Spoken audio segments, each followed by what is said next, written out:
Have you ever met a really intelligent person who didn't really know how smart they were? What was your experience with them? I work in manufacturing, so we get a lot of uneducated people. There are a lot of people out there who are smart but for various reasons weren't properly served by the public schools. They might be barely literate, or can hardly string two words together coherently, but they solve problems beautifully, or always have workable ideas, or they talk about ideas rather than people or events. It's hard to quantify, but you know it when you see it. On the flip side, I work in a professional white-collar job making good money, and I know way too many colleagues who are educated but dumb as fuck. It's messed up. You know it when you see it. Criminal defense lawyer here. Had a client who was a low-level drug dealer and gun runner. Most street-level guys have a very different type of intelligence that doesn't translate well to the white-collar world. Many of my clients ask to read case law. I've only met one who could read it, digest it, and discuss it intelligently with me. This guy. He'd do his own research from the jail, which isn't uncommon, but this guy did it well and would actually send me relevant cases that were helpful to the issues in his case. And when I explained to him why some were not helpful, he got it, asked good questions, and used that discussion to inform future research. There are a lot of inmates who consider themselves jailhouse lawyers. This guy was smart enough to actually be one. I think about him a lot and wonder what his life would have been like if he was fortunate enough to be afforded with the same opportunities during childhood that I enjoyed. I'm volunteer staff at a math summer camp targeted at children who like doing math. Most of the kids that we get are the standard, doing well in school with good grades to prove it, type. But it frequently happens that some kid is signed up and the parents tell us that their child doesn't really do well in school in general, or math in particular, but they just like doing math-related puzzles. That's cool, because that's all we ask for. And often enough these kids come with very interesting insights and solutions because they happen to approach the problems from a different angle than the majority. They may be quite intelligent, but not in a way that expresses itself well within the standard framework of education. The same thing happens on the EQ social level. A few years back we got a sign up where the parents warned us that their son had great difficulties making friends or socializing in general. On the first day of camp, the kid took a chess board and went to sit down to play against himself. Perfectly fine. But not much later another boy walks up to him and asks if he can join the game. They start playing and talking and they end up being practically inseparable the rest of the week. The kid that had difficulties making friends just made a new best friend faster than anyone else there.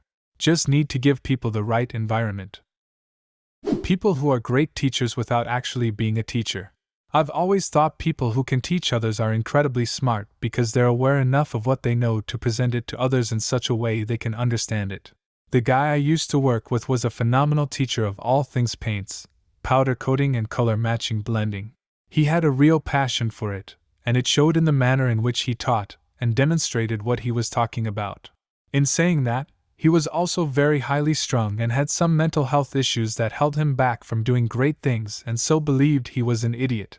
He wasn't, but no amount of telling him would help. I was always taught that the best way to learn something is to try and teach it to someone else. If you can put the concepts into new words to explain it to someone else, you will have understood it properly. And trying to do so is a great way to embed the knowledge in your mind. When I was in uni, I took part in a project called Inside Out where we would go in a prison and have criminology lessons with the inmates whom we called inside students. We didn't teach them or observe them, we were all learning together. And this one guy was just a genius. He had this way of describing a phenomenon he noticed and thought about without realizing that it was an actual theory that existed. Like we'd studied them in class so we knew about them. But he would just come up with it from personal experience. From labeling theory to functionalism, he would just outline them like he'd thought of them in the shower. It was extraordinary. He was also a bit unstable and prone to bursts of anger, often towards himself. He seemed to become frustrated very easily if he couldn't explain or understand something perfectly. And one day he stopped showing up. I ended up talking to the guards who told me that he felt like he was too stupid for the class. Seriously, he was convinced that we were all smarter than he was and that he wouldn't be able to keep up. I don't know if they ever did, but we asked the guards and a few inside students if they could tell him that we'd loved studying with him. That he was starting really interesting discussions, and that his observations always made us think more deeply. That his presence made the class better. And just to be clear, I don't mean to say that he was smart. For someone in prison, he was a genius. Everyone but him knew that he was by far the most intelligent person in the room. But he didn't see it. We were told that they would ask if he could participate the following year. I hope he did. I feel like people should be more aware that it's normal to struggle and feel stupid while learning new concepts. Then, they'd be less discouraged, and less likely to give up. This can be the curse of being highly intelligent. Never having to put much time or effort into learning something is great until a subject comes along that requires it. Then, all those people who learn how to work hard to understand something keep going, and the highly intelligent person has a challenge she has never seen before, and either has to totally change his her study habits, life habits in her late teens or 20s, or determine that she isn't smart enough. Either way, there will be a crisis of confidence, and lessons that should have come early come really, really late. I had a kid in my class that never took anything seriously, skipped class, brought alcohol to class, and did numerous other things. You name it, he probably did it. But man, that MF knew his shit whenever he paid attention. He understood things when other people were struggling to learn whatever was being taught that day: math, science, English, reading, etc. It makes me a little sad because he was always a troublemaker.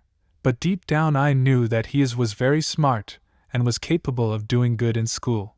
He just never chose to do it, or generally just didn't care. I don't know at this point.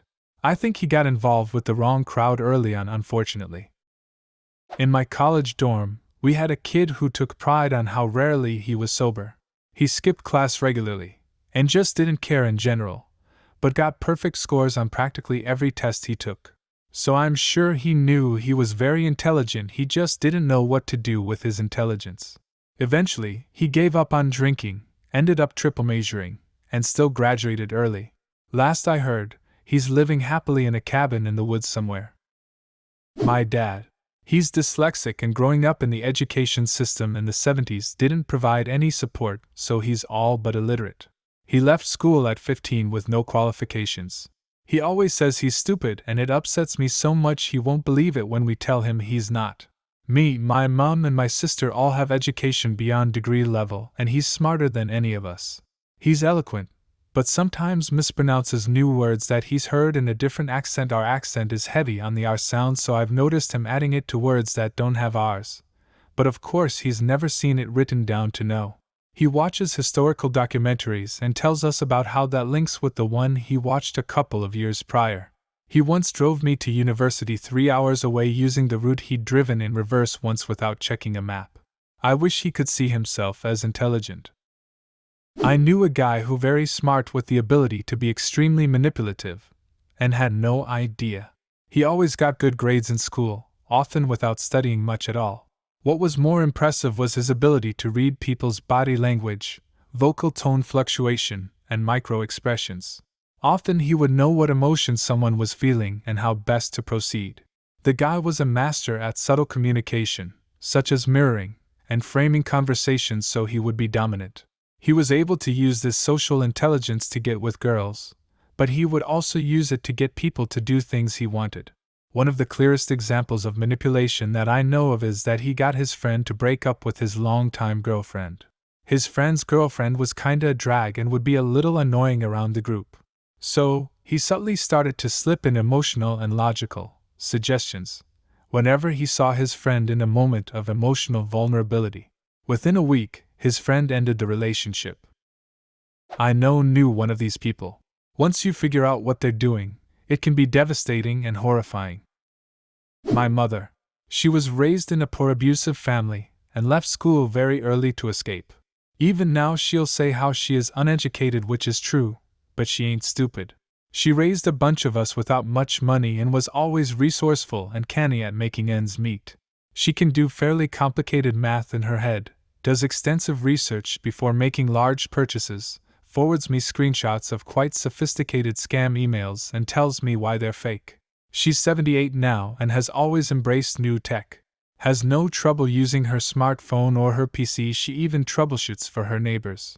She still lives in the same poverty-stricken area we grew up in and is often helping her neighbors advocate for themselves, writing letters, telling them who to contact and what to say.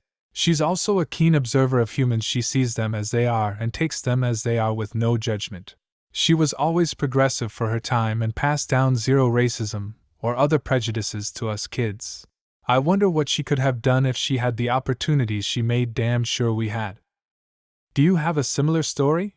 Leave a comment and subscribe to the channel if you want to see more videos like this one.